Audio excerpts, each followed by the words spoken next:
Fusion Mobile, quality e-learning experience on the go. Welcome back.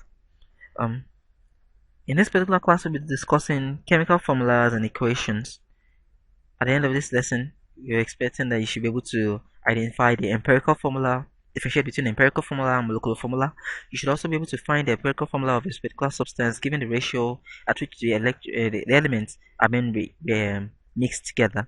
Also, you should be able to calculate the molecular formula when given the mass as an added information, of course, to the information given to calculate the empirical formula. So let's proceed. What is a chemical formula? The chemical formula, of course, we already know that chemicals, basically, we have different kinds of chemicals. We have the pure substances, we have the impure substances. Under the pure substances, we have elements and we have compounds.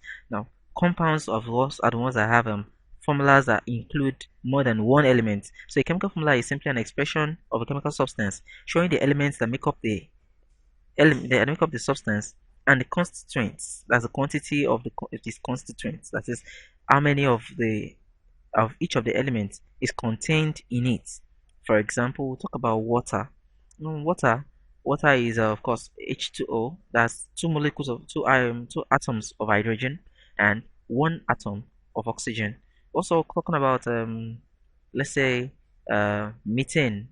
Methane also contains one atom of carbon and 4 atoms of hydrogen. These are some examples of chemical formulas. So we have the way in which they are expressed. We always have the symbol, that's the alphabet representing the symbols representing the elements written, and the number of occurrence or number of their quantity indicated either as a subscript under them or as a large number in front of the expression. Now, when it is as a large number in front of the expression, it is showing the number of molecules of the entire formula chemical. But while it is as a subscript, it is showing the amount of molecules of atoms in a molecule of that particular compound. Now, empirical formula is of a compound is the lowest number of ratio of elements in that compound. It is lowest number ratio of elements in that compound. I have an example of a empirical formula on the screen. That's CH2. Now CH2 really would have been representing an element, a compound which does not exist. It would have been methane, but there's no such thing as methane because it's originally it is not stable.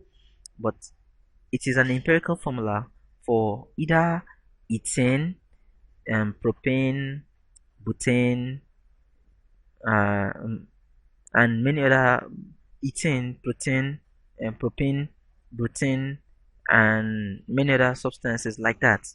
So we have the empirical formula. We also have the molecular formula. The molecular formula shows the actual quantities of the elements contained in the chemical. Well, that's expressed in propane that we have down there. That's C3H6, and we have, of course, we have H2O, which is water. H2O is both empirical formula and molecular formula because a substance can exist. H2O actually is water, and it is empirical because that's the simplest way it can be represented, and it is also a molecular because that is actually the way it naturally exists. Now, calculating empirical formula. The first thing we have to do, we pretend that our percentage, of course, we are given the proportions of the compounds contained. We pretend that it is 100 grams, that is, we change it to percentage, and then we convert the grams to mole for each of the elements. How do we do that? Converting the grams to mole is by dividing the weight of the given weight by the molecular mass, the given mass by the molecular mass of the substance. The right number of moles are subscripts in a formula, and then you divide each number of mole by the least number of mole and multiply to get rid of any fractions if there are any in it. And this is an example we have up here. Given that we have we are asked to calculate the empirical formula of a chemical compound that composes 38.67% of carbon, 16.22% of hydrogen, and 45.11% of nitrogen. Of course, if you sum everything together, it sums up to 100 grams. So let's start calculating. If there are, of course, 38.67 grams multiplied by 1 mole, of course, divided by a molecular mass of atomic mass rather of carbon is 16. It is 12 rather, 12.01. So we divide by 12.01 and get our answer to be 3.220. That's mole of carbon. And then we'll go to the next one, which is hydrogen. Of course, when we divide, we get the value as shown in the slide above.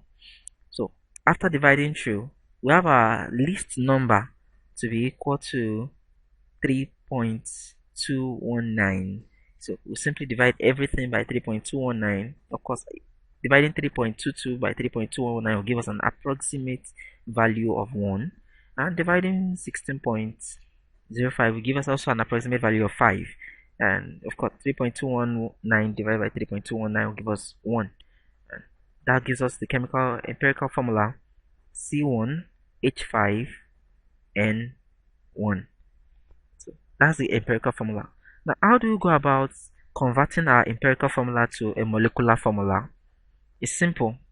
Of course, since the empirical formula is the lowest formula possible, all we just need to do is multiply the whole number by the entire formula by a particular whole number. The particular whole number, we'll get it by dividing the molecular mass, the actual molecular mass of the compound, by the molecular mass as calculated from the empirical formula. Let's take, for example, the particular substance that we're talking about above. Let's say it has a molar mass of 93 grams. So, taking from the formula, we can see that our carbon, of course, is 12, and our hydrogen, hydrogen is 1, and we have 5 of it, so 5 times 1 will give us 5. And of course, we have our nitrogen to be 14. So 14 plus 1 plus 5 give us 19. 19 plus 12 will give us 31. So CH5N equals 31. Then we calculate to get the ratio. That's the number which we are multiplying. And when we divide 93 by 31, we get 3. So multiplying by 3, we get the formula C3H15N3. And that's our molecular formula for the particular decomposed substance.